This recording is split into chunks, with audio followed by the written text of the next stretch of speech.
Does Josh Heupel need to depend on assistant coaches? He's lost a couple in the past 5 days or so. Is he a guy that sort of like Steve Spurrier? As long as he's there, everything's going to be fine. It's not to say you want coaches coming in and out because that would be an incredibly negative sign for the program. But I'll get you to read the question and remind everyone it's brought to you by Don Self, State Farm agent there in the Chattanooga area. Don Self in Collegedale and Ottawa, as well as the greater Chattanooga area. Call 423-396-2126. Go to donself.net, donself.net, 423-396-2126. So what are the options there, Caleb? So the options are, do assistant coaches matter as long as Josh Heupel's in charge? Yes, very needed, which is at 15%. Yes, but Hype will hire the right ones at 85%. And nope, he's got this is 0%. So everybody does believe that the staff matters to a certain degree. I think there should be some, and I don't know how you vote for this, that should look at him like a Steve Spurrier, that should look at him like a Nick Saban, or to go even further back, a Joe Gibbs at the Washington Commanders. I think he is a guy that can bring coaches in and out, and it's for different reasons than some of those guys. Like Saban, you did it because you had to resurrect your career, correct? It probably Correct. wasn't really pleasant to go work for Nick Saban, but your career needed a boost. With Tennessee, I think there's a couple of different avenues. You have a young staff. So if I'm Kelsey Pope or a young coach, Alec Ablin, I'm looking at the ability to have my resume ahead of most if I were at an older coaching staff. And then I think the other thing is Rodney Garner is the type of coach who realizes that Knoxville might not be the worst place to retire. So I think those are the coaches that you're going after right now. Not that you want the oldest in the world or the youngest in the world, but that to me has appeal on two different fronts, Caleb. I think it matters who he hires, but only at specific spots. You brought up the Steve Spurrier comparison. When did Florida have their best run? When he had Bob Pruitt and then Bob Stoops. That was when they were at their peak. After Bob Stoops, he had John Hoke. And I mean, you and I both agree that that's a mediocre defensive coordinator. And before Bob Pruitt, he had Ron Zook, who I don't think should ever be a coordinator of anything. And so I think that was the peak run. So I think it does matter who Josh Heupel hires. Now, I think Heupel will hire the right one. I'm with you typically. And the difference between the Floridas of the 90s and now is, Dave, you remember that even when the fun and gun was at its peak, Florida was focused on stopping you every possession. They didn't play complementary to the offense. No, they wanted to stop you too defensively most of the time. And I I think think that defense was highly, highly underrated. it was. It was. And whereas I think with Tennessee, Heupel wants a defensive coordinator to play complementary to what his offense is doing. So, which is to say, we don't mind if you give up a lot of yards. We want to have to make you work the whole field to score a touchdown. You might score, you might not, but we'll get it. We'll get a possession back if you do. Is Heupel's way of thinking a lot of times, and I think that in that situation, Tim Banks is the perfect hire for Heupel. It's going to be, it would be hard to get another Tim Banks if Tim Banks left. And Rodney Garner is important for recruiting. I think most other people are interchangeable, though. Let me ask you this across the board. Is it easier for Josh Heupel, given his reputation and what he stands for offense? I want to hear you on the message board say this. Is it easier for him to hire a quality offensive assistant or a quality defensive assistant? Because I could argue either one. I think it's actually easier for him to hire a quality offensive assistant. I just don't think he wants to spend the money to do that because he knows he doesn't need one. Okay, easier. Why? Because if you're a quality offensive assistant looking for a promotion to maybe one day be a head coach, just work under Josh Heupel. You'll have a historically great offense on your resume, and then you'll go get a head coaching job somewhere else.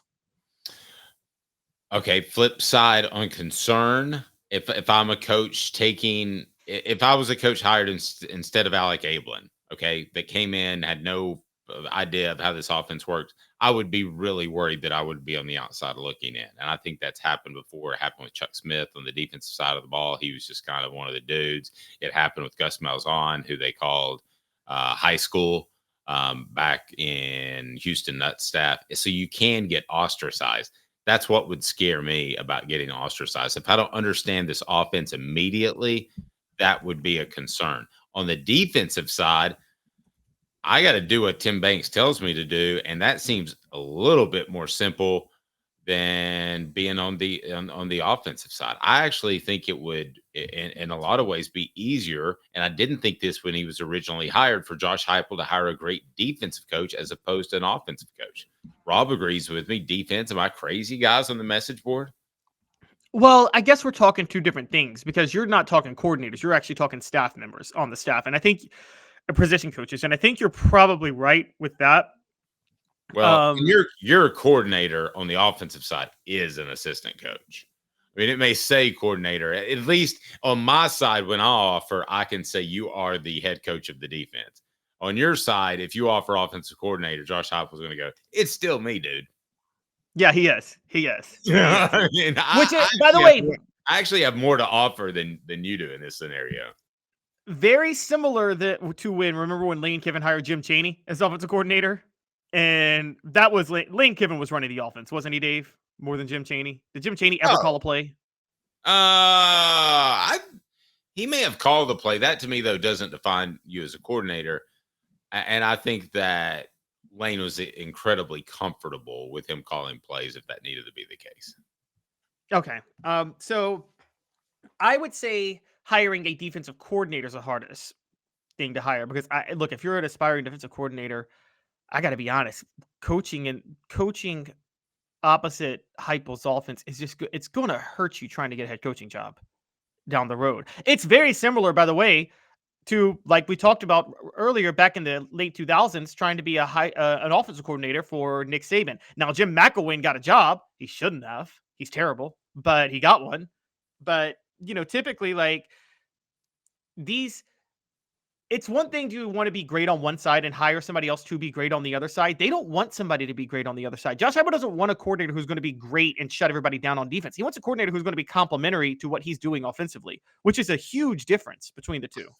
Travis said something that I want to address real quick. I know CNDC should have significant control. Head coaches that don't surrender some control always fail. I think there's a lot of truth to that. I don't think that Lincoln Riley has handed over control to a defense. He's always got restrictions on them and what they can do in practice. I think Philip Fulmer's an example who did hand over the defense to John Chavis. So we could go back and forth. I think Alex Golesh was the offensive coordinator, even though it's Josh Heupel's offense. And then last year, without Golesh, I still think it was on Heupel. And I believe that the shortcomings of quarterback affected the offense more than any play calling or coaching. Caleb, that's my thought. I guess we'll see moving forward. But if Josh Heupel needs to put his arm around an offensive coordinator in his first year as a coordinator, I got no problem with that. Go ahead and do that. And eventually, though, he does need to contribute positive ideas to the group, or you're going to be looking for another coordinator or assistant coach. Okay, here's my question on that, though. And you're a little more tied in than me with this, so I think you could actually give good insight. Because what Travis said, did Nick Saban ever relinquish control of the defense his entire career? He had coordinators. No, I was thinking about that yesterday. I feel like we've overstated that some because I had a really good source on the staff at the time. Yes, he would tear up a game plan if he hated on a Thursday night. It could be offensive or defensive, but he also, for the most part, did trust his coaches. So don't want it to sound like every Thursday night he came in and goes, "You bunch of goofballs, what have you been doing all week? You can just drop dead." Well, I mean, he didn't do that.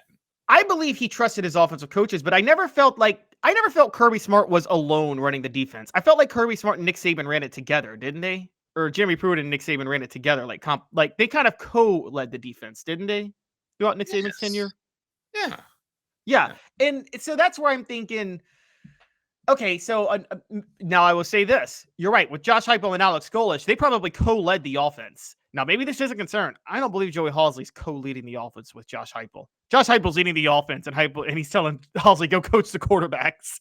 You're right. And he may grow into an offensive coordinator that he hands it over to him one day in the next 2 or 3 years. But right now, your job's to come up with good, innovative plays that we haven't thought of yet. That should be Josh Heupel's speech to him. Mm-hmm. Like the But then on Princeton, the like the Princeton Fant plays and the stuff they ran around the goal line. I mean, I don't know yep. who came up with that, but that needs to be somebody's job. Don't worry about the rest of the offensive game plan. Just come up with 6 ingenious plays a But week. How about that? and then on the other side, though, to be fair, they're like, I don't want to go to the NFL, but we see a dynasty in the making with the Kansas City Chiefs. Andy Reid's running that offense. I don't care who the coordinator is. That's Andy Reid's offense, isn't it? And he's running the show. I think we're in a position, and I think Peyton Manning changed this, where that's Patrick Holmes' offense. Mahomes. Yeah. Yeah. I think we're in a situation where every quarterback is pretty much running the offense. Do you think Patrick Mahomes called that game-winning touchdown? That looked like an Andy Reid dial-up right there. Oh, no. Anything with a delay. I'm just saying in general, I think that if you have a delay, yes, you want to get the right call in. But I think that guys go to the line like Peyton Manning brought to the NFL. I think he changed things that much, and they have 2 plays every single down that they could go to. And they just react to how the defense is lining up. And That was called freeze plays in Tennessee. People don't understand. You do. How many football coaches come from Tennessee? I mean, you could go on and on and on. Tennessee, if you really look at it, as far as some of the big names, it's the heart of football in a lot of ways. And Tennessee, I thought, was the heart of football in a lot of ways of being able to create what's happening now with offensive football.